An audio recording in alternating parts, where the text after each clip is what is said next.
Hi, this is Jack at Jack's Transmissions. Thank you for viewing our products today. Today we're going to talk about clutch hub O-rings for the DCT470 and the Mitsubishi SST found in the Evo MR, Evo 10 MR, and the Mitsubishi Rally Art.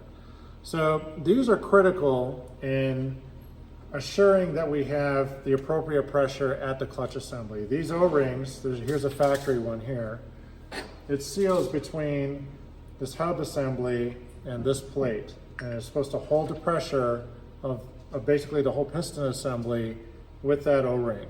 If this O-ring compresses or becomes brittle from old age, you'll have pressure leaks and then you'll lose some of your clutch performance. So the aftermarket sells these, and I find them in just about every aftermarket clutch I take apart, these O-rings, and they do not do well. I don't know if it's the chemistry in the oil or the heat or what, but whatever this is made from, it looks like it's just regular rubber.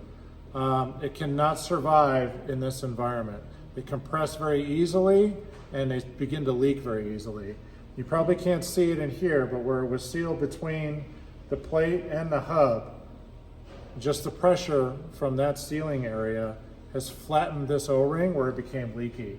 So if we take this tool here and measure, we have 1.5 millimeters on this end. And then if I move it this way, you see we're at what, 2.15?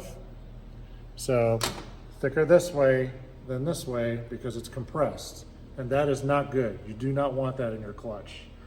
So we have in our possession the factory OEM O-rings. These things will last over 100,000 miles before they'll ever have an issue. These are very, very good. They can withstand the chemical composition of the oil, they can withstand the heat, all of that stuff.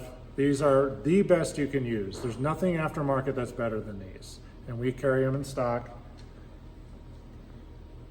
Clutch hub, pretty important piece. Simple, yet nobody else has them, and very effective.